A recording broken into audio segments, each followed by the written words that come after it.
ప్రపంచం ఇప్పుడు ఒక అత్యంత ప్రమాదకరమైన మలుపులో నిలబడి ఉంది. ఆకాశం నుండి కురుస్తున్న నిప్పులు, సముద్ర గర్భంలో పేలుతున్న యుద్ధ నౌకలు 2026వ సంవత్సరం మానవ చరిత్రలో ఒక మాయని మచ్చగా మిగిలిపోబోతోందా? జపాన్ మరియు దక్షిణ కొరియా తీరాల్లో ఉత్తర కొరియా సంధించిన ఆ 10 బాలిస్టిక్ మిస్సైల్స్ కేవలం ఆయుధాలు కావు. అవి రాబోయే మహాయుద్ధానికి సంకేతాలు. యుద్ధ నిపుణులు ఇప్పుడు ఒకే ఒక్క ప్రశ్న వేస్తున్నారు. ఒకప్పుడు ప్రపంచాన్ని శాసించిన అమెరికా పవర్ ఏమైపోయింది? అగ్రరాజ్యం అని పిలువబడే అమెరికా ఇవాళ ఎందుకు ఇబ్బందుల్లో పడింది? అదే సమయంలో భారత్ అనుసరించిన ఆ రహస్య యుద్ధ తంత్రం ఏమిటి? ఇది కేవలం దేశాల మధ్య గొడవ కాదు, ఇది మైండ్ గేమ్, ఇది వ్యూహాల యుద్ధం. అమెరికా 1947లోనే అణ్వాయుధాన్ని తయారు చేసుకున్న దేశం. ఎయిర్ ఫోర్స్లో ఆ దేశానికి తిరుగులేదు. సముద్రం మీద తేలియాడే నగరాల లాంటి యుద్ధ నౌకలు, రాడార్లకు కూడా చిక్కని యుద్ధ విమానాలు, ఇవన్నీ ఉండి కూడా అమెరికా ఎప్పుడు ఎందుకు మోకరిల్లుతోంది? Operation Epic Fury, Donald Trump స్వయంగా నామకరణం చేసిన ఈ యుద్ధం ఇప్పుడు అమెరికా పరువును బజారున పెట్టింది. ఫిబ్రవరి 28న మొదలైన ఈ ఆపరేషన్లో కేవలం 2 వారాల్లోనే అమెరికా గర్వకారణమైన 19 F-35 విమానాలు మట్టిలో కలిసిపోయాయి.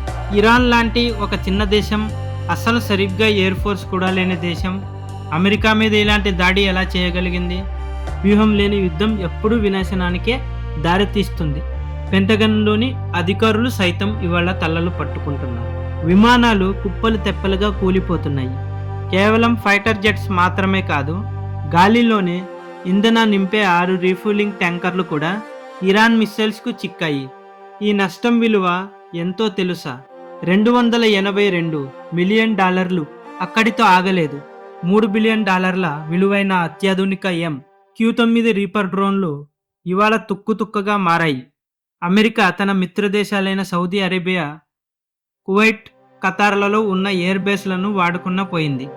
5,000 కిలోమీటర్ల దూరంలో చీమ కదిలిన పసిగట్టే ఖతార్లోని రాడార్ వ్యవస్థ మీద ఇరాన్ డ్రోన్ వచ్చి పడినప్పుడు అమెరికా టెక్నాలజీ ఏం చేస్తోంది? సరిగ్గా ఇక్కడే మనం భారత యుద్ధ తంత్రాన్ని గమనించాలి. 2025లో జరిగిన ఆపరేషన్ సింధూర్, పాకిస్తాన్పై భారత్ చేసిన ఆ మెరుపు దాడి ప్రపంచ డిఫెన్స్ రంగంలో ఒక పాఠంలా మిగిలిపోయింది. అమెరికా వద్ద వేల ఆయుధాలు ఉండొచ్చు, కానీ భారత్ వద్ద ఒక అద్భుతమైన ప్లాన్ ఉంది. కేవలం 10 రోజుల్లో సిద్ధం చేసిన వార్ రూమ్ ప్లాన్ అది. మన chief of defence staff Anil Chauhan గారు ఒక మాట అన్నారు: మనం ఎన్ని విమానాలు కోల్పోయాము అనేది ముఖ్యం, ఇక్కడే భారత తెలివితేటలు కనిపిస్తాయి.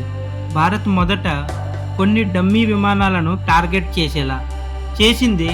శత్రువును ఉచ్చులోకి లాగడం అంటే ఇదే. పాకిస్తాన్ వద్ద అమెరికా ఇచ్చిన F-16 విమానాలు ఉన్నాయి, చైనా JF-17లు ఉన్నాయి. అవి బలమైనవే కావచ్చు, కానీ మన వ్యూహం ముందు అవి చిన్నబోయాయి. పాకిస్తాన్ మన మిరాజ్ విమానాలపై దాడి చేసిన వెంటనే భారత్ తన అసలు రూపాన్ని చూపించింది. వరుసపెట్టి పాక్ యుద్ధ విమానాలను కూల్చడం మొదలుపెట్టింది. అందులో అత్యంత కీలకమైనది S-400 మిస్సైల్ ప్రయోగం. 300 కిలోమీటర్ల దూరంలో ఉన్న శత్రు విమానాన్ని కూల్చివేసి ది లాంగెస్ట్ ఫ్లై కిల్ రికార్డును భారత్ సొంతం చేసుకుంది. ఆ ఒక్క దెబ్బతో పాకిస్తాన్కు ₹1,00,000 కోట్ల నష్టం వాటిల్లింది.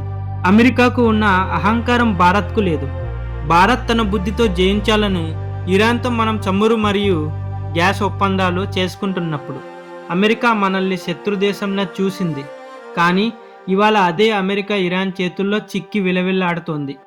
అమెరికా వద్ద ఉన్న USS Ibrahim Lincoln, USS Gerald Ford వంటి అతిపెద్ద యుద్ధ నౌకలు ఇవాళ కేవలం ప్రదర్శన వస్తువులుగా మిగిలిపోయాయా అన్న అనుమానం కలుగుతోంది.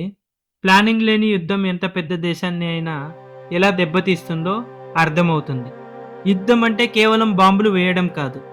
యుద్ధం అంటే శత్రువు ఏం చేయబోతున్నాడో ముందే ఊహించి వాడి ఆయుధాలనే వాడికి వ్యతిరేకంగా.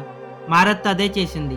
మన దగ్గర ఆయుధాలు తక్కువ ఉండొచ్చు, కానీ వాటిని వాడే విధానం అద్భుతం. అమెరికా ఆపరేషన్ ఎపిక్ ఫ్యూరీ ఒక పీడకలగా మిగిలిపోతే, భారత ఆపరేషన్ సింధూర్ ఒక విజయగాథగా నిలిచింది. సూపర్ పవర్ అనే ట్యాగ్ లైన్ ఆయుధాల వల్ల రాదు, ఆ ఆయుధాలను నడిపించే వ్యూహం వల్ల వస్తుందని భారత్ నిరూపించింది. రేపు 2026లో ఏం జరగబోతుందా? అమెరికా తన తప్పులను సరిదిద్దుకుంటుందా, లేక తన పతనాన్ని తానే చూసుకుంటుందా? భారత్ తన వ్యూహాలతో ప్రపంచానికి కొత్త దిశను చూపిస్తుందా? ఈ ప్రశ్నలకు సమాధానం కాలమే చెబుతుంది. కానీ ఒక్కటి మాత్రం నిజం, రాబోయే రోజుల్లో యుద్ధం మైదానంలో కంటే మైన్లోనే ఎక్కువగా జరుగుతుంది. ఆ యుద్ధంలో గెలిచిన వాడే అసలైన విజేత. ప్లాన్ లేని పవర్ కంటే పవర్ ఉన్న ప్లాన్ ఎప్పుడూ గొప్పది. మరి మీ ఉద్దేశంలో నిజమైన సూపర్ పవర్ ఎవరు? ఆయుధాలు కుప్పలుగా ఉన్న అమెరికానా, లేక వ్యూహాంత విజేతల గురించే మాట్లాడుతుంది? కోల్పోయిన విలువల గురించే కాదు,